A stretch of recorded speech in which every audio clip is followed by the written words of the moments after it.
Popcorn world.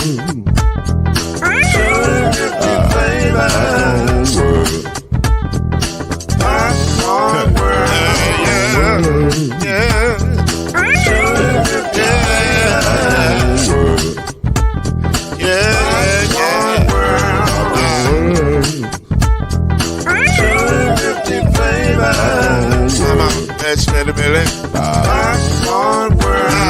Can I make you groove now? Yes, I can. So you can get this groove in a bag of a can. You can make it round the world when it holds in your hand. Popcorn world. 250 flavors gonna make you smile. 250 flavors gonna make you smile. 250 flavors gonna make you smile. I said popcorn make you smile. Ah. Popcorn world. Popcorn world. Popcorn world. It's a popcorn world. It's a popcorn world.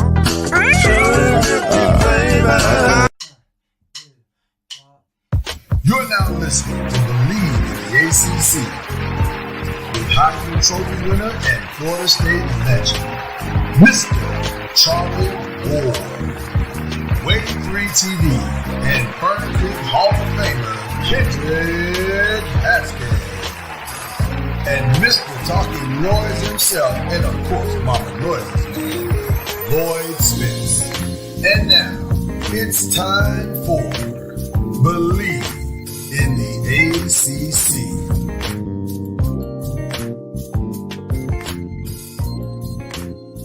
Welcome, everybody. We are glad to be up with you early this morning on a Thursday morning, and we are all over the place.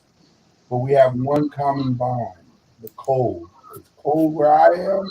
It's cold where Kendrick is. Charlie, is it cold where you are?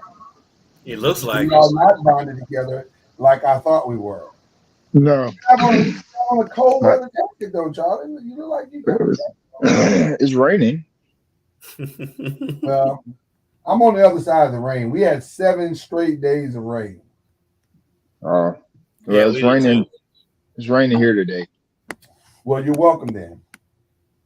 It's still not bone chilly. It's supposed to get cold, I think, tomorrow or this weekend. What's cold, Charlie?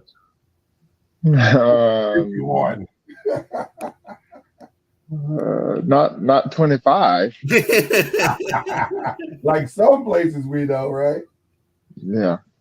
Oh man. Well, our brother right there, Kendrick Haskins, is not. If you're watching this by video, he is not in his normal location, and that's by design.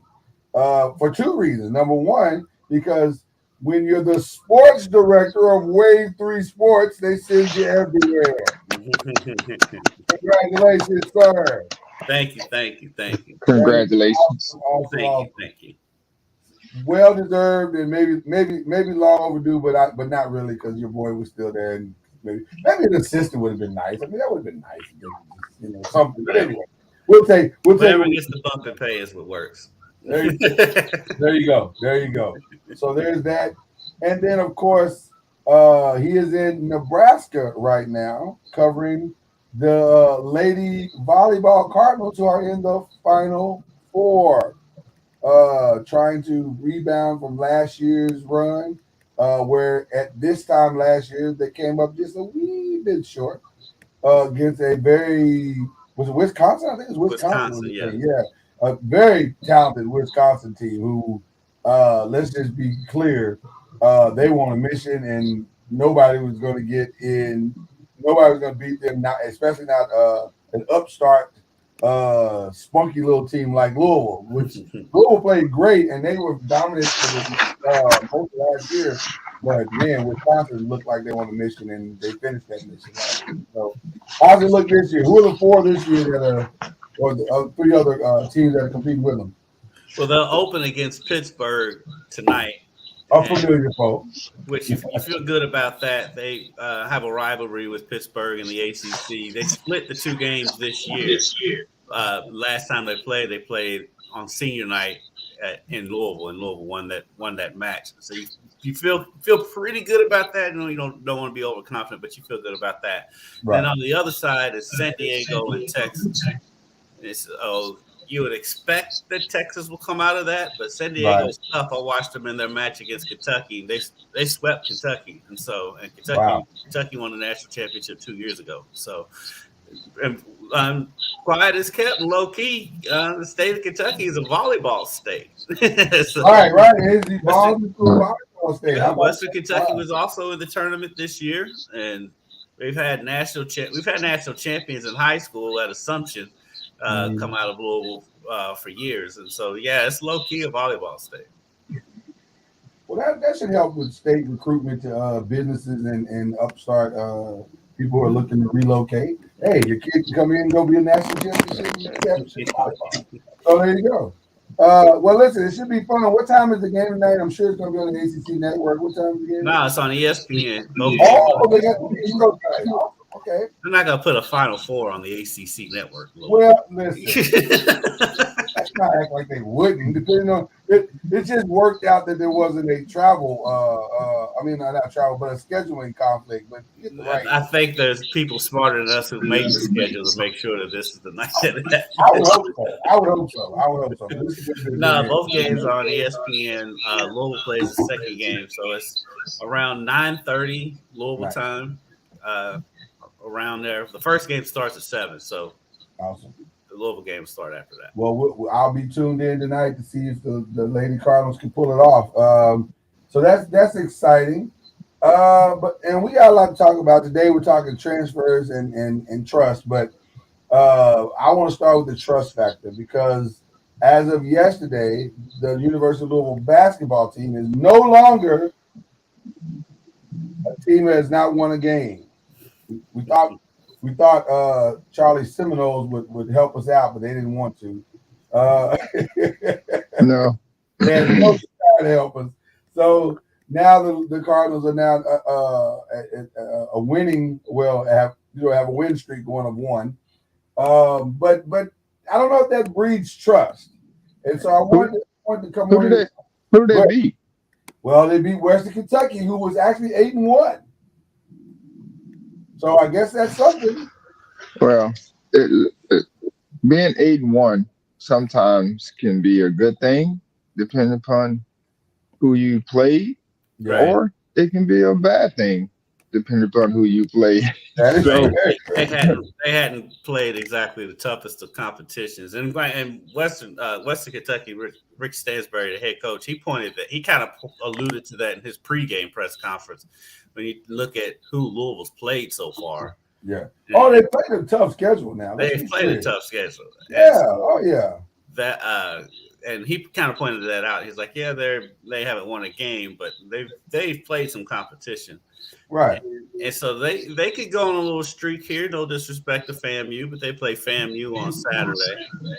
And then they have the week off before I think they have a week off. I don't have their schedule in front of me. But, I mean, if they can get a couple wins here, because they played at the best they played all year last night. I mean, they were up by 20 points at one point. And then the 40 they had in the first half was the most points they've scored in a half this season. Which is, this point in the season, usually you've had a 40-point half, but you got to take your victories where you get them. So they played well last night. They had to kind of hold on to win. And Ellis continued his streak of having one pass that goes 8 rows deep into the crowd.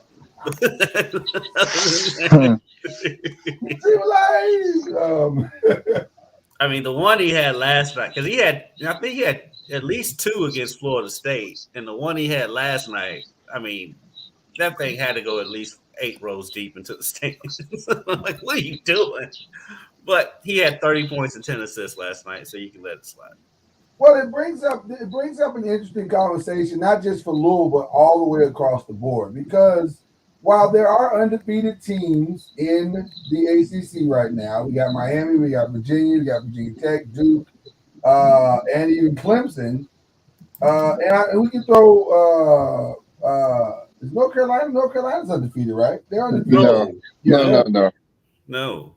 North Carolina's lost like 3 or 4 games. They've lost 3 or 4 games. Who am I looking? Who am I thinking of that I'm missing here?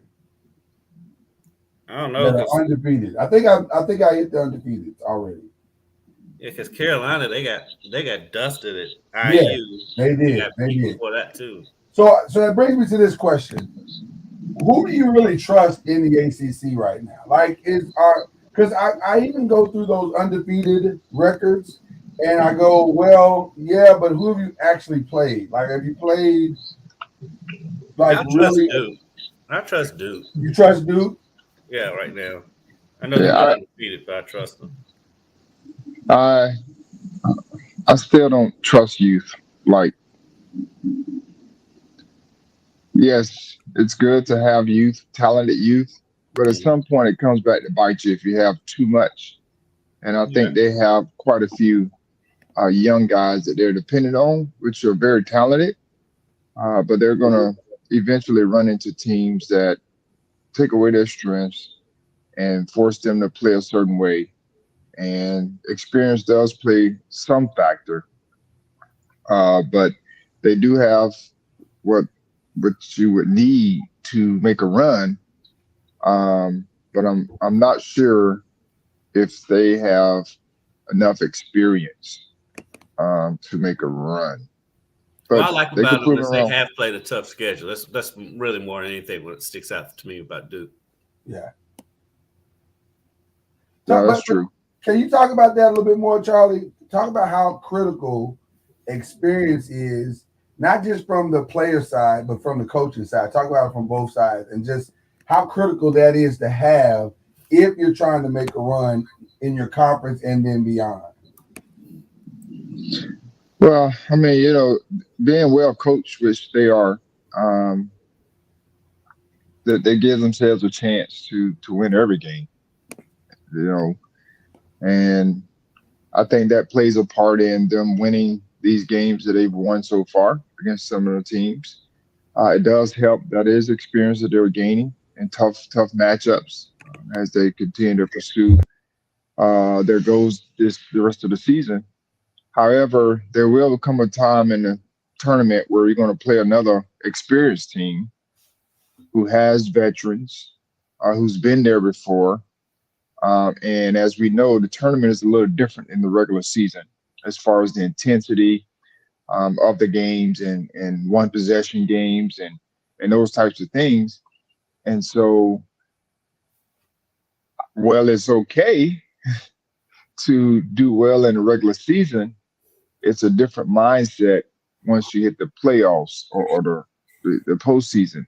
Right. And I haven't really seen them play. So I'm not 100% sure if they're playing at that level, which is early in the season, and they can get there. But if you're playing with great intensity and you're valuing possessions throughout the game, that bodes well for them later on, even with the inexperience. Okay. They're battle tested so far this year. I mean, that Nike Classic they played out in Oregon and all that stuff. I mean, Duke has played some teams so far this year. That's why like again, like I was saying, I do trust them. They have that experience, but like Charlie said, the experience in the regular season versus experience in the tournament are two totally different animals. Right. So that brings me to a way for us to transition into the bigger conversation that we're going to have. Should some of these teams, and I'm looking at you, Kenny Payne, but not really. Should he have leaned more to the transfer portal to try to balance the roster out a little bit more? Because you're seeing Louisville's number one problem, I think, is they don't have they have athleticism to some degree, but there's no experience there, and at least not enough to be able to understand how to bring balance to what they're doing on the floor and understanding to what Kenny is trying to convey to them to do on the floor. They don't have some of it feels like it's stuff they maybe never even seen before, I guess, which is weird to say because these kids play so much basketball now. You would think that their IQs would just naturally grab hold of certain things, but it doesn't. and you can see that just natural, basic, fundamental things are not being seen on the floor, and there's no reaction to do those things on the floor.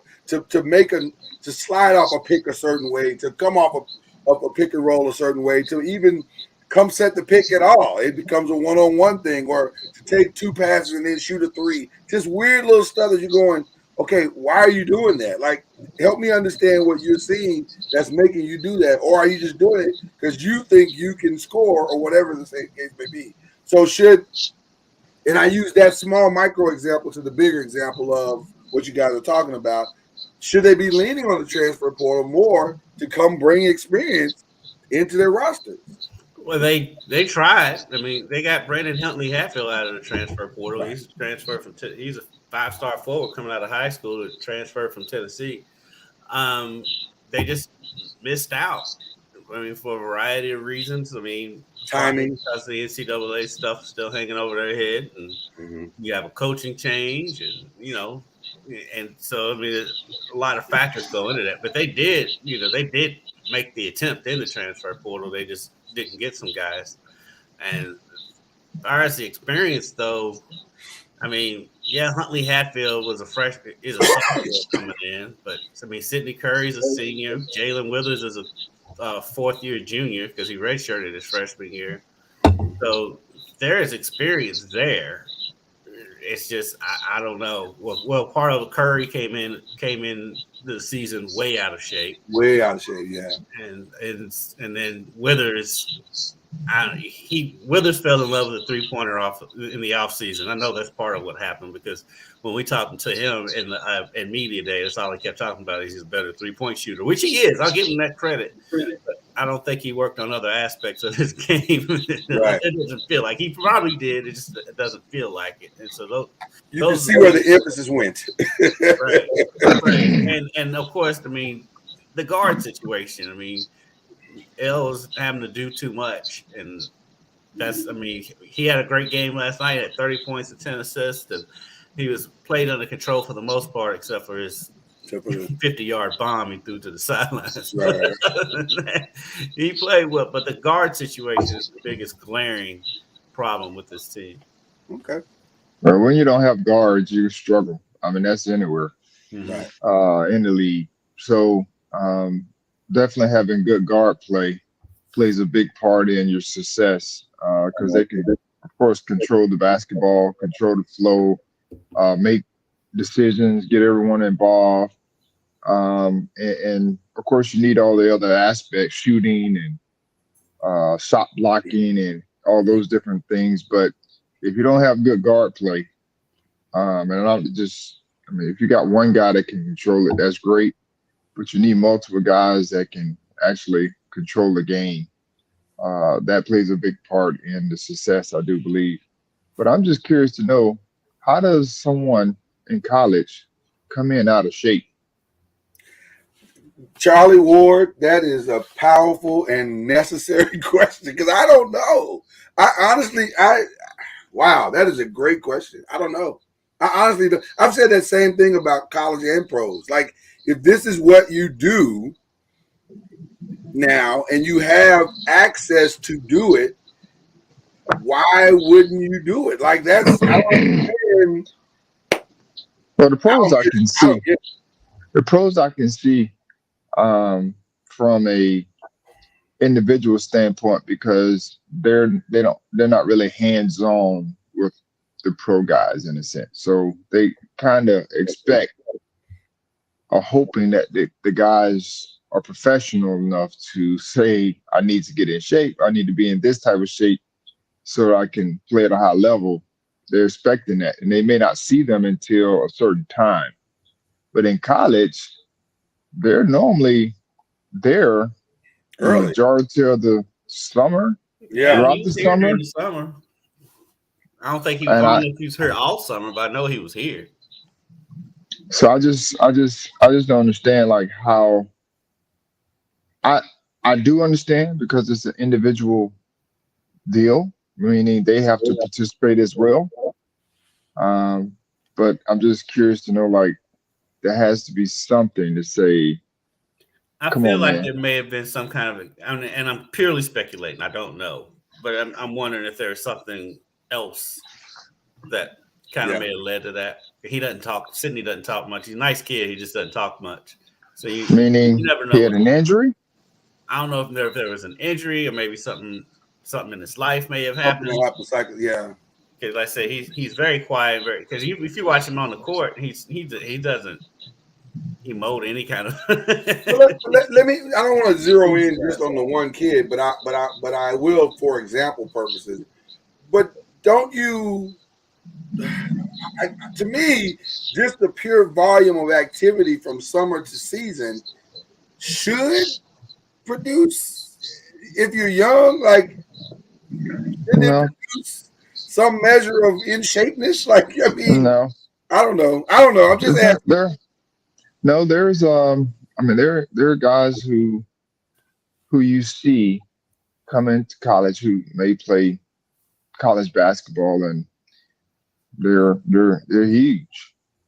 Yeah. And it's an issue with them, and some take it to heart and they lose the weight, the way they should, or probably not eating late at night, Yeah. and doing all the necessary things that they need to do to trim the weight off.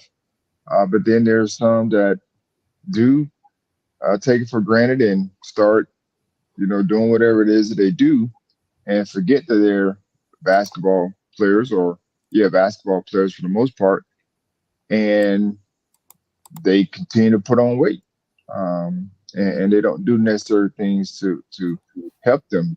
So, I mean, I've seen both ways where some guys have taken a challenge from the coaches, the staff, about losing weight so that they can be the best version of themselves.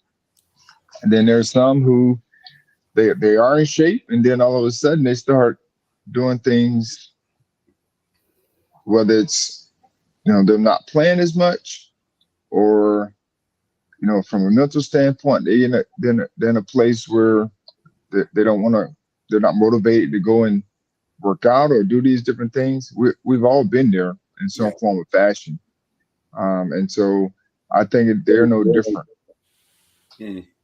Well, and with this particular young man, it's a little more glaring because he had such a really great second half of the season last year, and the expectation rose to a really relatively high level for him anyway.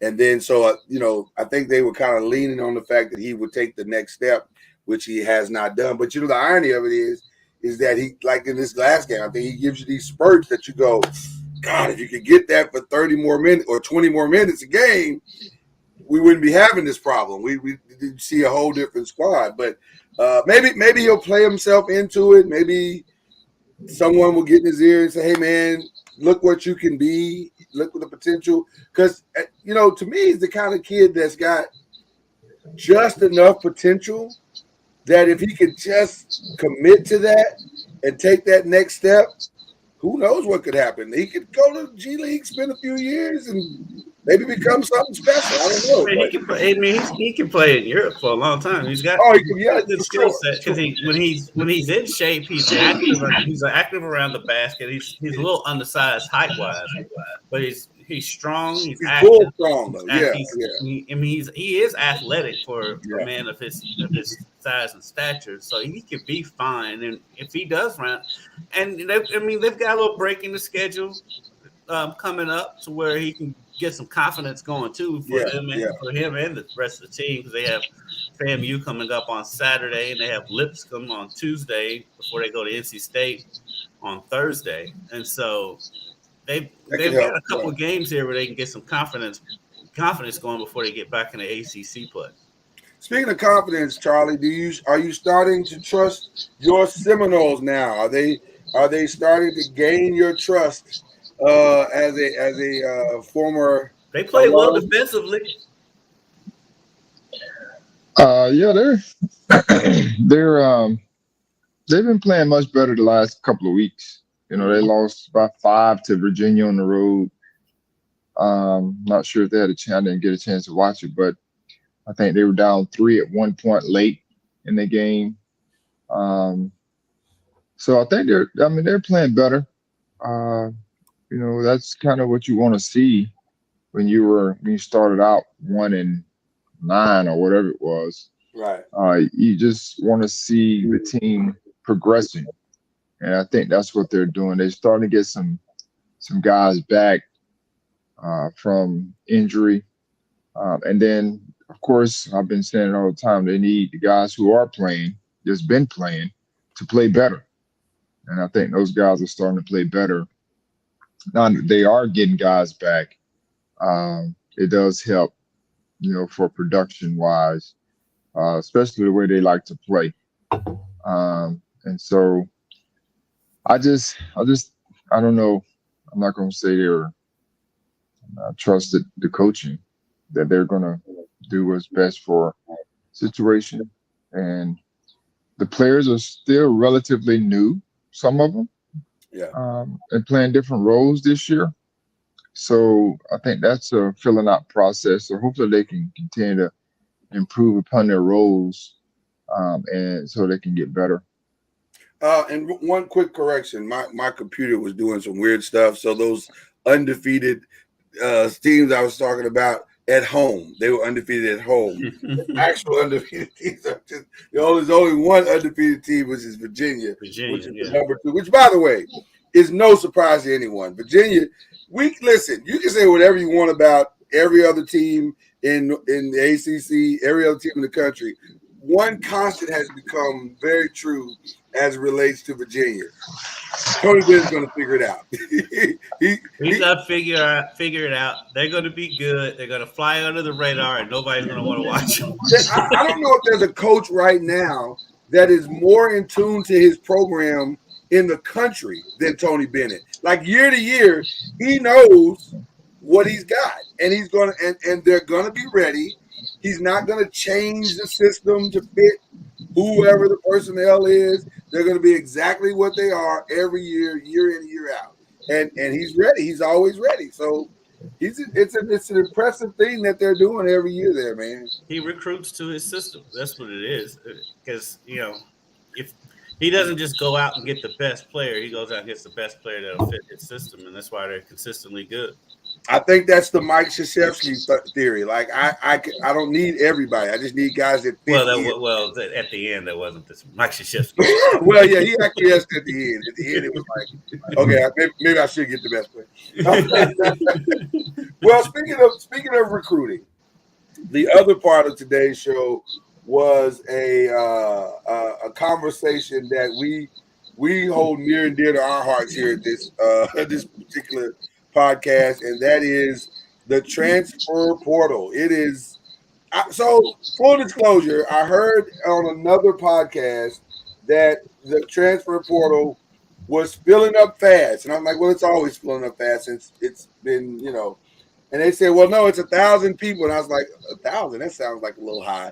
But then when you see it, and shout out to my good friends and my former one of my former employers, Athlon Sports. It is filling up fast. It is well over 1,000, and I mean, goodness gracious, that is a lot of people. Like a lot. Free agency. It is a lot. So I go back to the question again. Why would I go and spend money on recruiting a bunch of kids that are brand spanking new when I can rebuild the whole program with kids who have experience?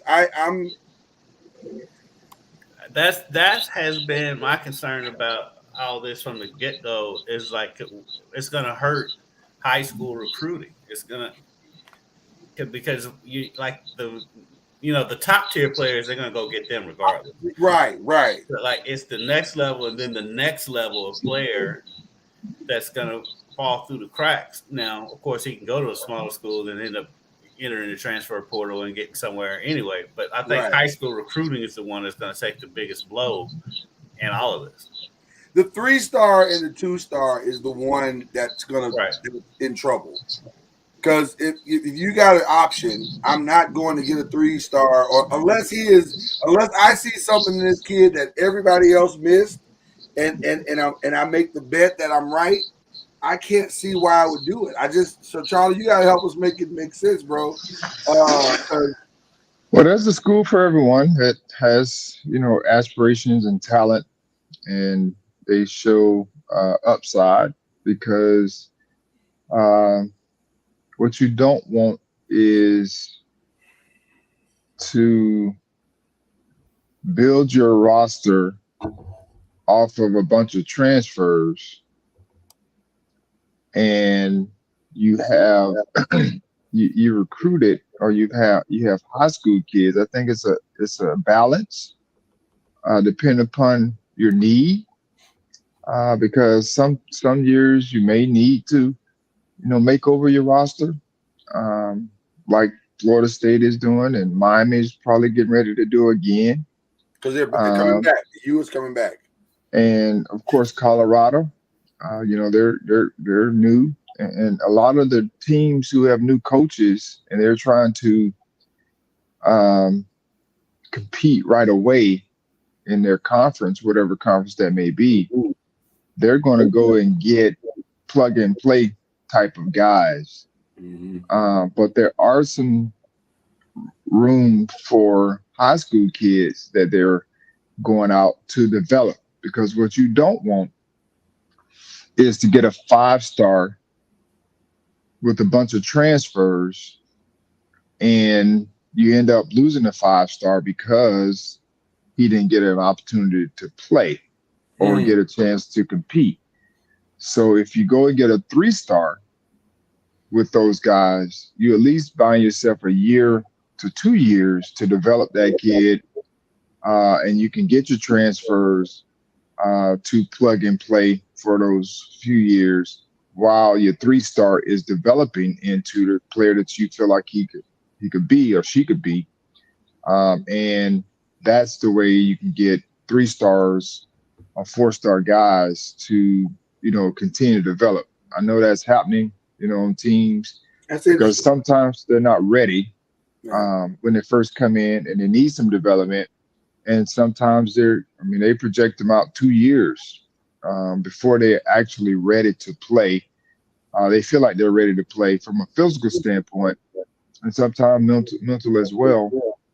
But that's the reason why, the coaches have to, vet out, and they have all these scouting departments and all these different things now, to where they're not just recycling the same type of player, but their actual needs, and they go out and get guys that can help them. So, interesting situation. I'll use this as an example of what you just said. Clearly, this is just us surmising. We don't have inside information. For those who think we do, we don't. But in my humble opinion, I believe that a conversation was probably had with DJ Uiagalelei. And hey, man, we appreciate everything you've done here. However, as you can see, we're going with Klubnik going next year. But to that same point, would it not be smart for Dabo to go get maybe a quarterback out of the transfer portal to back up this kid?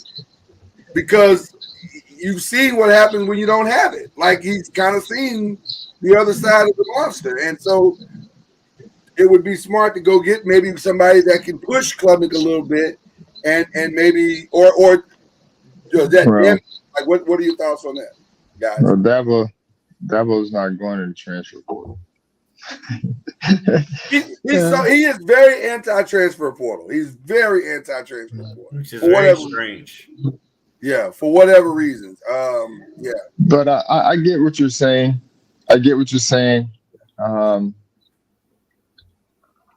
However, they just lost another quarterback as well, because they made a decision.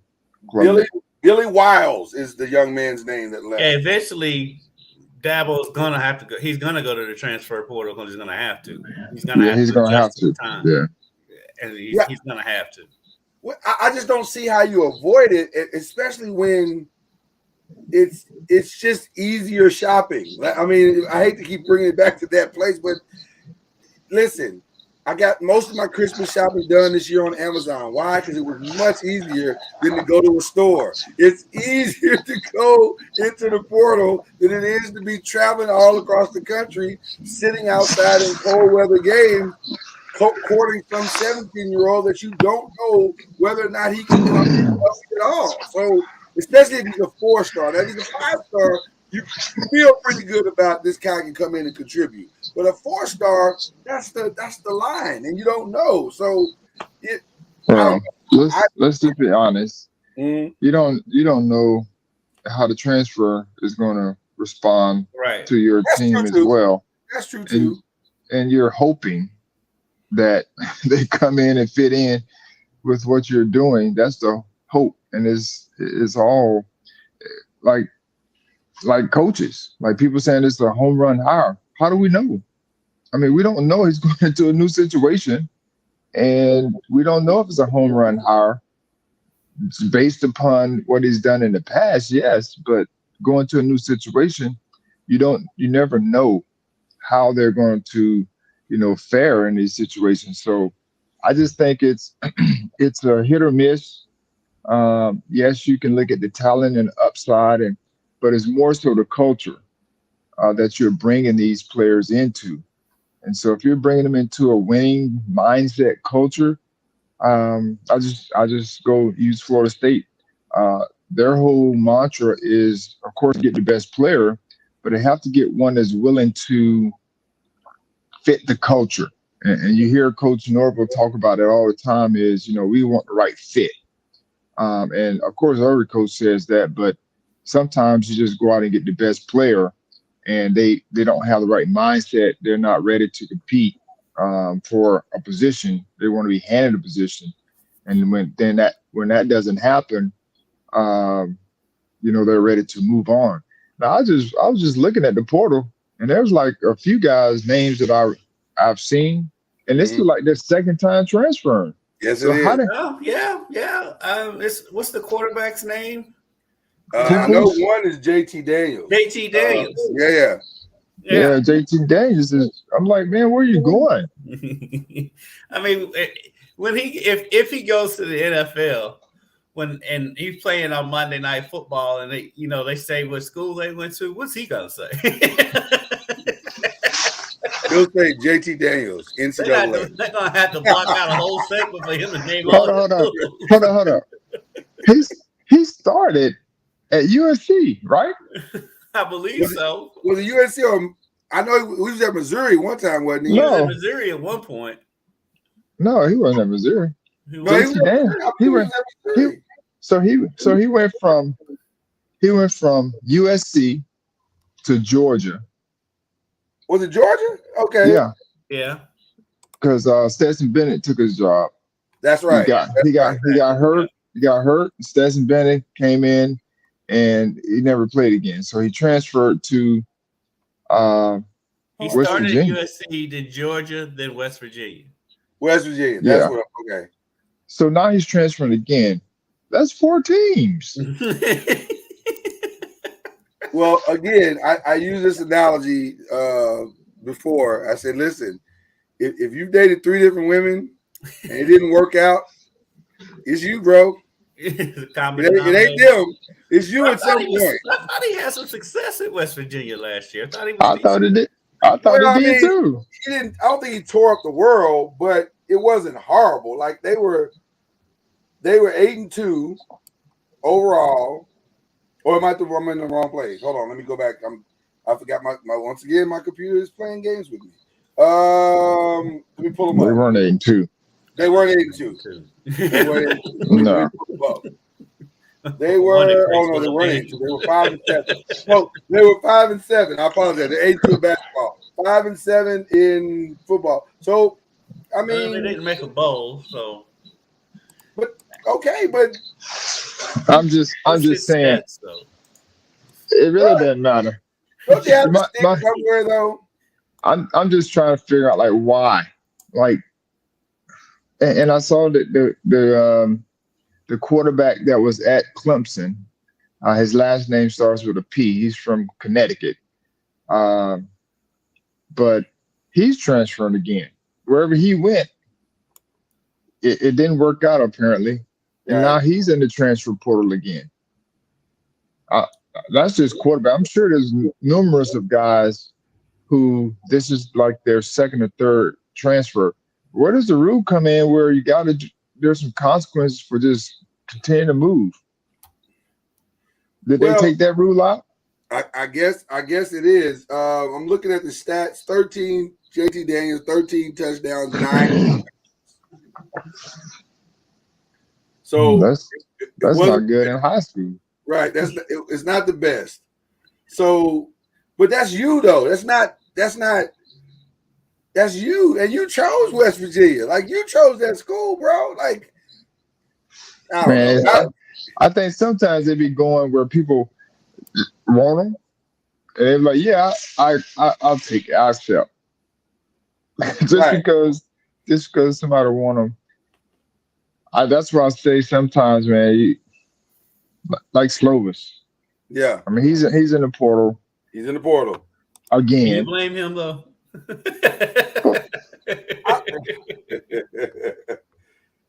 Yeah.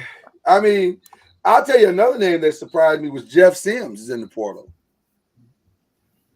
He was having a decent season. He was having a decent season before he got hurt. So why not pick it out? Like, is Spencer Rattler still supposed to be entering the portal? Because I heard that rumor somewhere. I heard that rumor. As of now, he is not in the portal. Hopefully, he won't do that because he finished really strong. He finished strong enough to where he could probably enter the draft and get drafted. Right. I mean, he won't be a high pick, but he could get drafted this year. If that's his desire. Now he's got one more year, right? If I'm not mistaken, I believe so. We can call on one more year. Yeah. But I've seen some of their players. Actually, one of their guys is just committed to Florida State. Their tight end, Jaheim Bell, I think his name is. But I've seen a running back. I'm not sure if it was a starting running back. But I've seen offensive linemen from South Carolina. And South Carolina produced. We've been blessed to have some of their transfers come in. Jamie Robinson being one. Yeah. Turpentine, who's one of our starting right tackles throughout the year, was another one. And Keir Thomas, I think, was last couple of years, or he left last year. Was from South Carolina. So they've been really good to us. So hopefully this Bell kid. The transfer portal giveth and the transfer portal taketh away. So I think it's like you said, it is hit or miss. But man, I'm thinking about Jeff Brom. Jeff's gonna want to make impact immediately, and you see what Jeff was doing yesterday. Yeah. He's behind, and let's be clear, he's behind. So he's got to go to the portal. He doesn't really have much of a choice. No, he was down in Miami with Uncle Luke last night. I saw that. I did see that. That's an interesting, Well, if you know Jeff, it's not too far fetched. Okay. You may not look like it, but it's not too far fetched. His inner Luke, his inner Luke rose up. And now is he recruiting from the Luke perspective of the 90s or current times? Because that 90s recruiting could get ugly. That's different kind of Luke. Recruiting is the current times. Right now it's legal. Well, I mean, there is some kind of connection because I've seen Luke up here at games and stuff before. Well, he's a head coach down in Miami. Yeah. I'm not sure if it's the same school that Bridgewater was at. But I know there was a connection with Teddy. Yeah, so it may be the same school that Bridgewater came from. And I want to say that Luke may have been at Lamar's pro day. So I think they're all from the same. I know the same area, but same school. Pocono Beach area, yeah. And so I think that's the connection because Uncle Luke has been to Florida State and he's brought some kids up here for camps and those types of things. He is a man, yeah. Now, before he was a Miami dude, now since he's a high school coach, he's every college. He's football's worldwide west. Yes. There you go.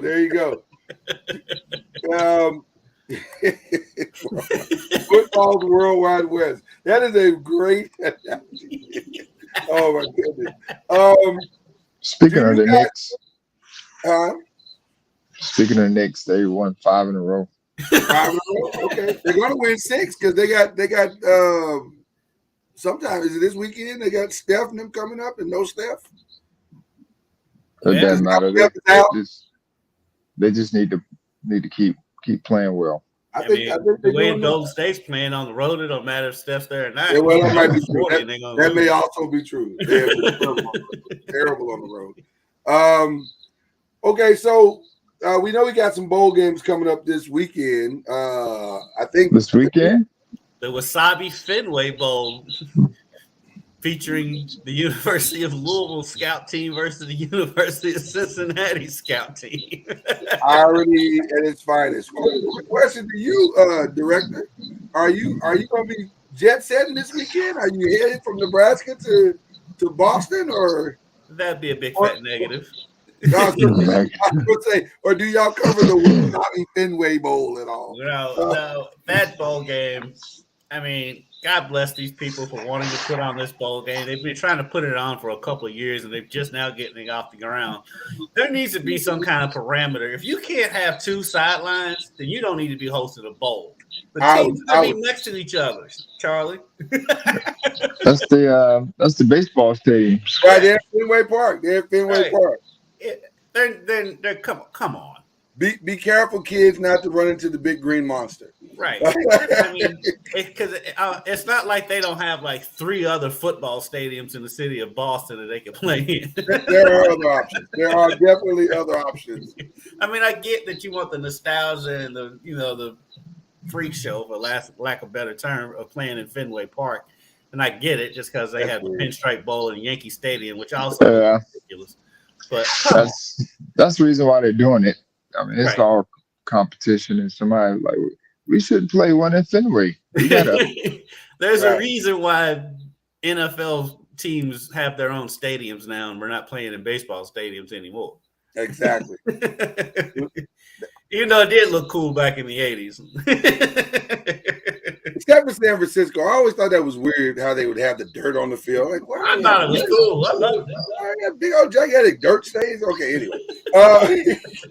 So who wins the Wasabi Fenway Bowl? Cincinnati. The best part of this game, though, is what has erupted out of the game, which is this now we're going to stick it to you type situation with Louisville. Like, will Louisville have enough?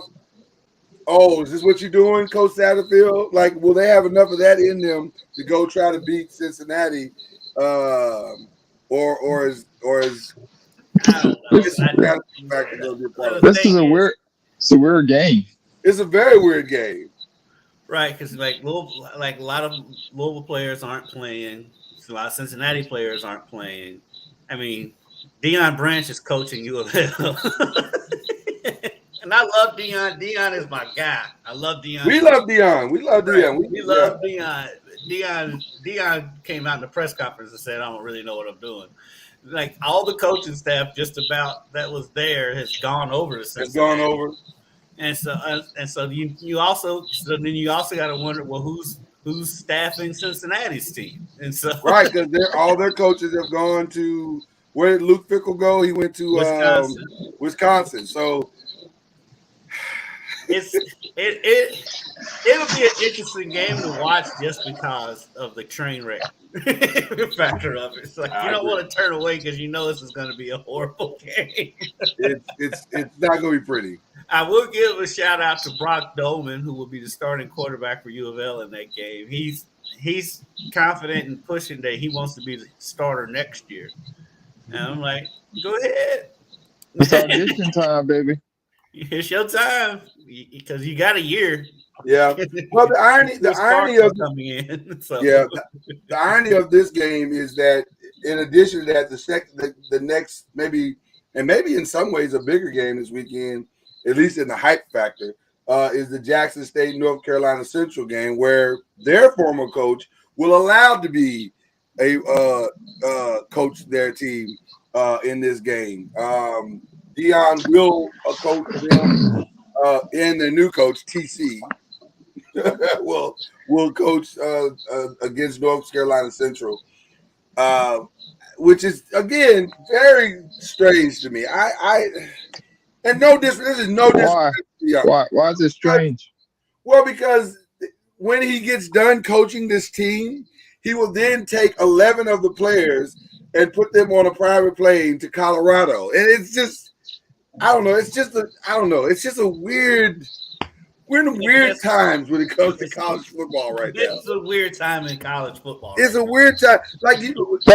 But hold on. Yeah, I can appreciate this factor because what we just got finished talking about, guys not competing for their teams in the bowl game, which you can understand. But they saw enough to where they wanted to finish their season because they're in it like a quote unquote championship type of season. And they're perfect right now. They're like 12-0. And there's only one or two other teams that can say that in some form. And so I can see why he wanted to, and he mentioned, he's like, I always finish what I started. Regardless of his situation, he's been going back and forth, which he needed to do in order to keep things flowing at Colorado as well. But I was happy that they were able to allow him to continue at Jackson State to finish, because in our day and time, that is not happening, where people are finishing their job or their work. They're going on to the next spot. Now, I don't know if they had a bowl game or whatever, he would have just left Jackson State. But since they're in this situation, he wanted to finish what he started. And I can commend him and also all the players. There are some guys who are probably in the portal that was going to play in the game. Right, excuse me. I know there are some guys in the portal. Yeah, absolutely. Right. Who are going to play in the game. Right. To make sure that they're winning. So I just think I just commend that they can stay focused on that task, knowing all the distractions. And you hear him all the time when he's on social media, talking about the distractions and staying focused and those types of things. And so I'll just commend that type of mindset, because in this day and age, our mindset is I'm out. I'm not going to finish what I started, and I'm just going to move on. Kendrick, what are your thoughts on that? I agree with Charlie. I mean, I didn't want it to sound like I was being negative towards them finishing it, but it is weird. Honestly, I wish more coaches would do that. Because I think about that year with Cincinnati, when Kelly left for Notre Dame and left them high and dry, and they had to play Florida in the Sugar Bowl. I mean, out there and they got hammered, and they have to think it would have been a different result if Kelly coaches that game. So I would like to see that. I understand why they leave, because they got to get a jump on the new job, got to get a jump on recruiting. I think that's an advantage Dion has, in that he's Dion. Right. He probably doesn't have to recruit as hard as some of these other coaches, because he's Dion. Well, if you pay attention to what's happening already, he has flipped about 4 or 5 kids already. He has essentially closed the back door to Colorado. Like a lot of the kids that were leaving the state, they're like, who's coming again? Oh yeah, I'm opening up on my recruiting. So it's working out relatively quickly for him because he's Dion, and he has that advantage, so where he can go back and forth and maintain because he doesn't have to recruit as hard. He don't have to fly to as many homes and sit in as many people's living rooms to recruit. I guess the other side of this for me, and this is not being critical of Dion, it's just the reality of the circumstances, is that he's going to coach this game, probably barring some ridiculous collapse. Because if you look at their 2 seasons, Jackson State on paper and on the field has been clearly better. So barring some ridiculous collapse of some sort, they're going to probably win this game and probably even dominate. Then after that game, he's going to take what is essentially the core of this team with him away from that. That's the part that's a little bit like, but I get it. And by the way, you hear no complaints from Jackson State. Even TC is grateful because I think TC doesn't get this job if it's not for Dion. They better not complain. Yeah, they can't really complain. So it's like it's a weird dichotomy, but I get it. I get what has happened, and it's college football in 2022, 2023. It's what we have. So it's what it is. I mean, I agree with you, though, Charlie. I can understand the people who are a little heartbroken that he's leaving and upset. Sure. I can understand it to an extent, but at the same time, when do we start being grateful for stuff? I mean, look what he did in the 3 or 4 years he was at Jackson State. There's been more attention to the historically black colleges than ever before, and it's because he was there. Would you want him to stay? Of course you want him to stay, but be appreciative of the attention that he brought to HBCUs while he was there. Well, to that point, this game will be noon on ABC.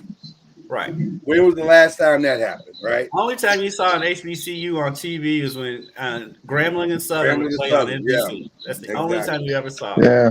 NBC was the only company that would play those games. For years. Now, ABC has stepped up, and ESPN has caught on to playing the games now. So that's, I guess, a step.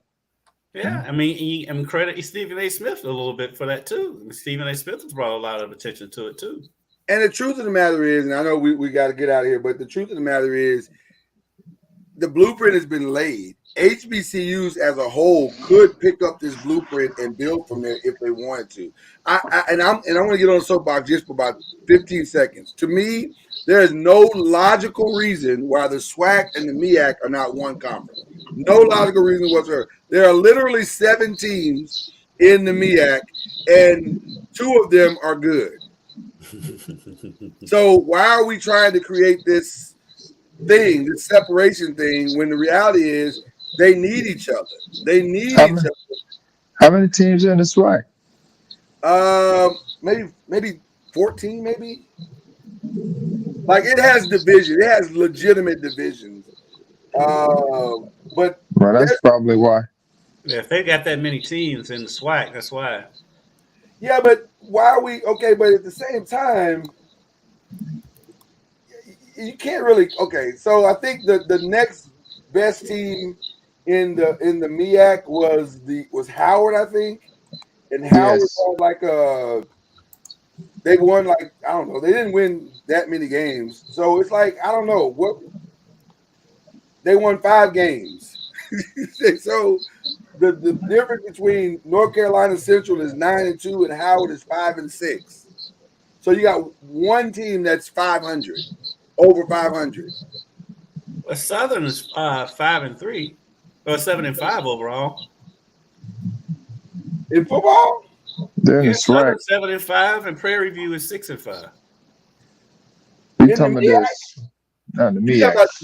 In the SWAC. Yeah. No, I'm talking about in the MEAC. In the MEAC. They've got one team that's 500. Now, Howard was 4-1 in the conference, so I guess that's something.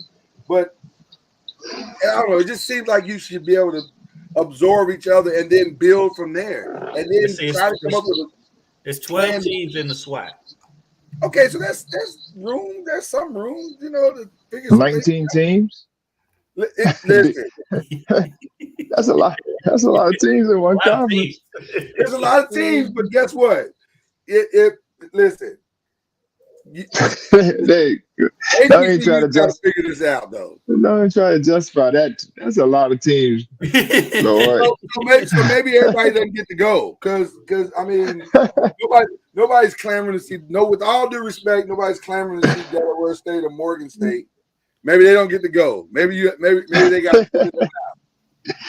They get put out. You gonna do it like soccer and they send them down? Maybe they got to go down. You know, there's some teams in the SWAC that would fall. There's some SWAC teams that need to go down. I mean, if we're being honest. So anyway, that's another conversation for another day. We're gonna jump out of here on our shout outs here, but I'd like to see them. I think they can go and do something different and figure it out. And it ain't got to be just Dion. You know, that's essentially my point there. So, anyway. Well, speaking of HBCUs, yes, for those players that need a place to go, I know FAMU is a great place for those that want to transfer. My man, where's FAMU Coach located, Charlie? It's located in Tallahassee, Florida, under the guidance of Coach Willis Simmons, who was 9-2 this year, second in the SWAC. Gave Carolina a run. Lost to Jackson State, who's undefeated. Lost to UNC, who was in the ACC championship game. Right. Those are their two losses. They had some great wins on the road, but just overall, you know, great. They're building, and coach needs some players. Now that Dion is moving on from the SWAC, I say Coach Willis Simmons is SWAC. Coach Willis Simmons is SWAC because Dion is no longer SWAC. All right, that's fair. That's fair. Shout out to Charlie for his recruiting. All right. Kids, who you shouting out this week? I'll shout out. Oh, you got some more? You got some more, Charlie? I got one more. Yeah, Caleb. My son Caleb for graduating from Florida State. Yes. This past Friday. So congratulations to him. And we're proud of him graduating from Florida State. As you should be, sir. As you should be. Fantastic. And I'm proud of the new. Is it going to be a new podcast, or is it just going to be the two new podcasts? I guess with with the kids. With the kids, yeah. Shout out to two new podcasts that birthed out of it. They got time now. They got time to be with Dad. They got some time now to do some podcasts with dear old Dad. There you go. Yeah, there you go. All right. Kid, who you shout out, brother? I'll shout out, the two Louisville teams. I'll shout out U of L volleyball. I'm here in Omaha, Nebraska. It's the first time I've ever traveled for the volleyball team, to be quite honest. And so shout out to them. Their second straight Final Four appearance. Legitimate chance to make the championship match. They've improved year each year. They went to the Elite Eight the year before, to the Final Four the next year. Now here we are again. So shout out to Danny Kelly. She won a national championship as a player and as a coach when she was at Nebraska. So this is a homecoming for her. And so shout out to them. And then shout out to KP and U of L men's basketball for finally getting a win. There you go. My shout outs are of a similar nature. Obviously, I do want to give a shout out once again to our very own Kendrick Haskins, who is, again, if you missed it at the top of the show, the brand new, reigning, defending, undisputed sports director of Wave 3 Sports, ladies and gentlemen. So we give him a massive shout out there. Again, shout out to the youngins in the Ward family who had a phenomenal year academically as well as in all things, they're just doing amazing things as a unit in the Ward family right now. New podcasting and whatnot. We're just having a good time. It's been a good year for us. So we got a couple more shows.